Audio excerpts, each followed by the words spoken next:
Good morning class 7। आज हम लोग 9C पढ़ेंगे, लेकिन इससे पहले एक आवश्यक सूचना आपको दे रहे हैं, या हम आपको पहले भी दे चुके लेकिन आपको ध्यान नहीं दे रहे हैं। आप आज हमारी स्ट्रिक्टली सुन लीजिए कि आपसे हमने 2 महीने की फीस मांगी थी, तो 2 महीने की आपने फीस नहीं जमा की, तो एग्जाम क्या देंगे?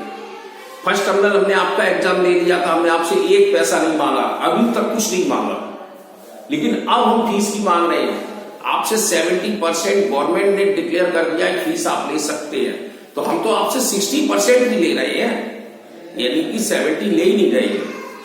तो आपको 2 महीने की फीस जमा करनी है। कल 15 तारीख है। फीस जमा करने पर आपको फीस कार्ड जैसे बनता है वो बनेगा, फिर एक स्लिप मिलेगी। वो स्लिप आप अपनी कॉपी में, जो कॉपी देने आएंगे एग्जाम की, उसमें सबमिट करके लाएंगे। अगर वो स्लिप नहीं लगी होगी तो हम आपकी कॉपी कतई सबमिट नहीं करेंगे। ये आप अच्छी तरह सुन लो। और फिर आ जाइए दूसरी वे पे, आप दादागिरी दिखाएं, मतलब अपनी हिटलरशाही कि नहीं हमने 7th पढ़ा है, हमें 8th में पढ़ना है अगले साल, तो हम हरगिज नहीं होने देंगे, क्योंकि उसके भी आदेश हैं कि आपको 6th 7th क्लास दोबारा ही पढ़ना पड़ेगा, और 7th नहीं पढ़ना है तो आपको ये परीक्षा देनी है और 2-2 महीने करके फीस जमा करनी है। तो इतना काम आपको करना है। अगर आप ज्यादा जिद पकड़ते कि हमारी टीसी काट दीजिए, तो टीसी भी मिलेगी, लेकिन आपको 6 पास की मिलेगी, 7th नहीं मिलेगी। आप कहीं दूसरे स्कूल में जाएंगे तो दोबारा 7th वहां भी पढ़ना पड़ेगा। इसलिए आप अच्छी तरह समझ लीजिए अब मेरी बात को। 15 तारीख तक आप 2 महीने की फीस जमा कर जाइए और उसके बाद एग्जाम होंगे, क्योंकि आपके एग्जाम 12 तारीख से थे, लेकिन डिले क्यों हुआ? आपने फीस ही नहीं जमा की। हमने आपसे 1 तारीख से कह दिया था फीस आप 2 महीने जमा करें, लेकिन आप सुन नहीं रहे हैं। आप फीस नहीं जमा कर रहे हैं, हमने एग्जाम डिले कर दिया। अब एग्जाम भी आपके ऊपर है, अगर आप फीस नहीं देंगे तो एग्जाम में भी नहीं आ सकते हैं।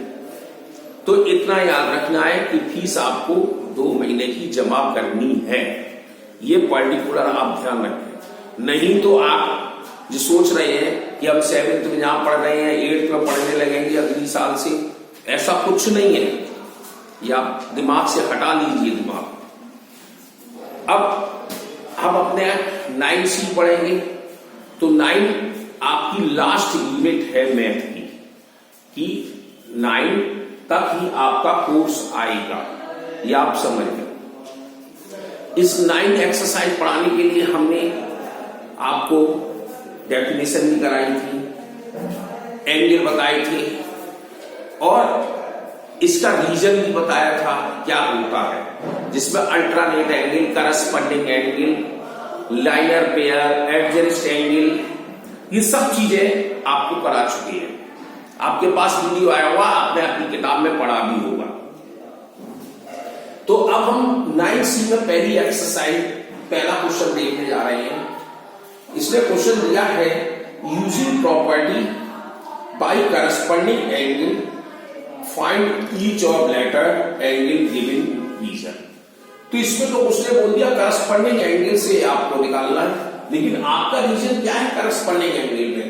तो आप देखो करस्पॉन्डिंग एंगल में फिर से दोहरा दे रहे हैं, F बनता है इंग्लिश के अल्फाबेट के अनुसार। जब F बनेगा तो 1 एंगल एक्सटीरियर, तो अनदर एंगल इंटीरियर।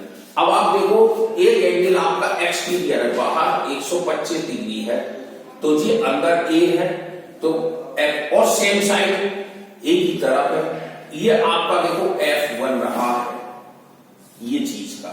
तो मतलब करस्पॉन्डिंग एंगल की मुख्य पहचान है F बनना, और एक एंगल बाहर तो एक एंगल अंदर होना चाहिए एक ही साइड पर, और 2 लाइन पैरेलल होनी चाहिए। तो P Q पैरेलल है, तो हम रीजन में लिखेंगे P पैरेलल Q, ये साइड हो गई। अब 125 एंगल जो है, अब चाहे तो आप जैसे A B C लिख सकते हैं, ऐसे D लिख सकते हैं, ये चीज लिख सकते हैं, नहीं तो लिखना चाहे कोई जरूरी नहीं है। तो अब यहाँ पे लिख सकते हैं 125 डिग्री है हमारा ये वाला, और ये ए है, तो इक्वल टू ए। अब ये क्या है, तो इसका रीजन आप लिखते हैं यहां पर कॉरस्पॉन्डिंग एंगल।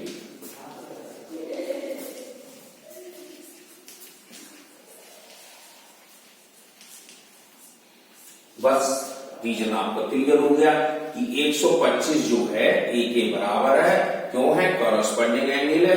दूसरा रीजन पी और क्यू में रिलेशन क्या है, पी और क्यू में हमारा पैरेलल साइड का रिलेशन है। ऐसी ही अगला वाला क्वेश्चन भी है, जैसे देखो ए और 40 का, ए और 40 जो है वो भी सेम साइड है, करस्पॉन्डिंग है।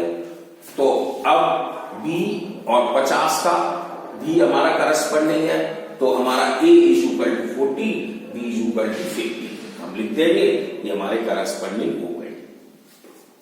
ऐसे ही अगला क्वेश्चन है कि डी एंगल देखो 105 डिग्री है, अब ए पूछा जा रहा है, तो ए जो है वो भी 105 होगा क्योंकि करस्पॉन्डिंग है।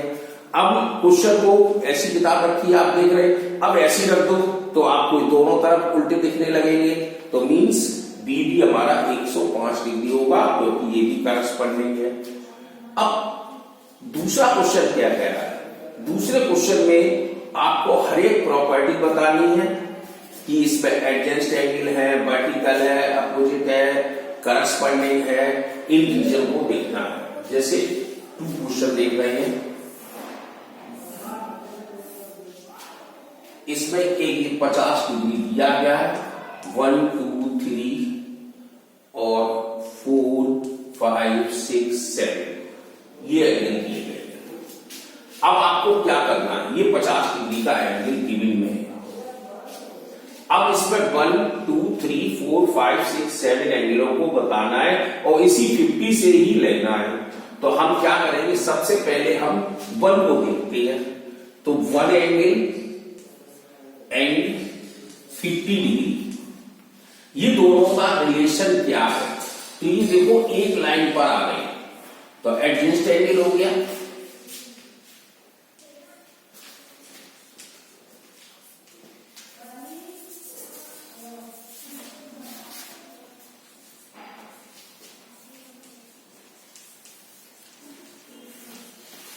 ये दोनों आपस में जुड़ गए, कैसे करोगे आप, एंगल 1 प्लस एंगल 50 डिग्री, इन दोनों को जोड़ दिया तो 180, तो angle 1 is equal to 180 minus 50, तो angle 1 is equal to 130 degree का हो गया।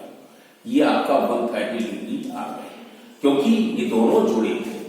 अब आ जाइए एंगल 2 का रिलेशन क्या है, तो आप लिख सकते हैं angle 2 and 50 degree and vertical opposite angle BOA, vertical opposite angle, ये आमने सामने के एंगल है, तो angle 2 is equal to 50 degree. अब आ जाइए एंगल 3 के लिए, तो 3 का भी यही एडजस्ट एंगल है कि ये भी 130 का हुआ, तो यहां पर भी आप 130 लिख सकते हैं। क्यों, क्योंकि ये दोनों 50 और एंगल 3 एडजस्ट है, तो आपको लिखना पड़ेगा angle 3 and angle 50 degree adjust angle. ये सॉल्व कर दिया, पॉइंट लगा दिया। अब इसी तरह से सॉल्व कर देंगे तो ये एंगल 3 भी हमारा 130 डिग्री का। तो ये गोले का हमारा पूरा काम हो गया। अब हम चलते हैं आगे ग्रुप में, तो 50 और 4 को देखते हैं।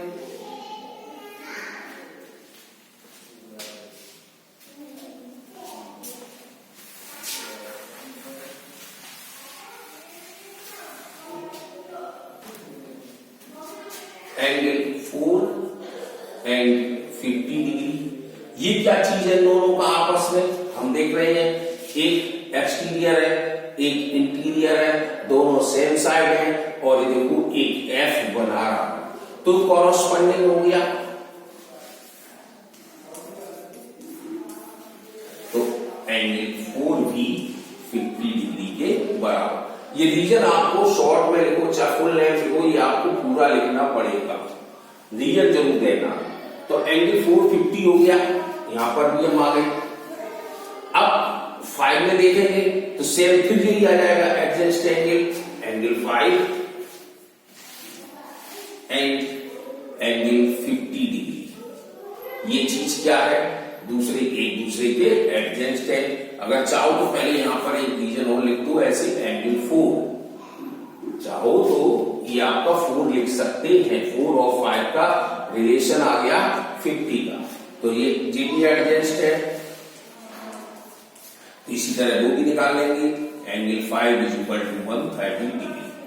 अब एंगल 6 पर आ जाओगे तो वर्टिकल अपोजिट एंगल, तो एंगल 4 एंड एंगल 6 VOA, तो ये हमारा क्या हो जाएगा, बराबर है, तो ये हमारा 50 डिग्री था, तो 6 50। ऐसे 7 पे आओगे तो ये 4 और 7 का क्या है, एडजस्ट एंगल है, तो फिर ये जुड़ जाएंगे। तो ये हर एक एंगल आपको देने पड़ेंगे रीजन से। ऐसे इसने दूसरे क्वेश्चन को और आगे बढ़ाया है। अभी पहला क्वेश्चन दिया था इस तरह, अब दूसरा आप देखो, इस तरह किताब रख लो तो सेम पिक्चर आपके सामने नजर आ जाएगी। तो इसमें आपको 3 चीजें बतानी है, adjust angle, vertical opposite angle और करस्पॉन्डिंग एंगल। अल्टरनेट एंगल मत लगा देना, इसमें अल्टरनेट भी बन सकते हैं, जैसे 2 और 4 का रिलेशन अल्टरनेट का है, 3 और 5 का अल्टरनेट का है। जिस दिन मैंने आपको पढ़ाया था एक चित्र बना के एक एक एंगलों को बता दिया था, तो इसी रीजन पर आप सॉल्व करते जाए। तो हमारी 9C ये आज खत्म हो गई, कल हम 9D आपको करा देंगे, वही कोर्स खत्म हो जाएगा।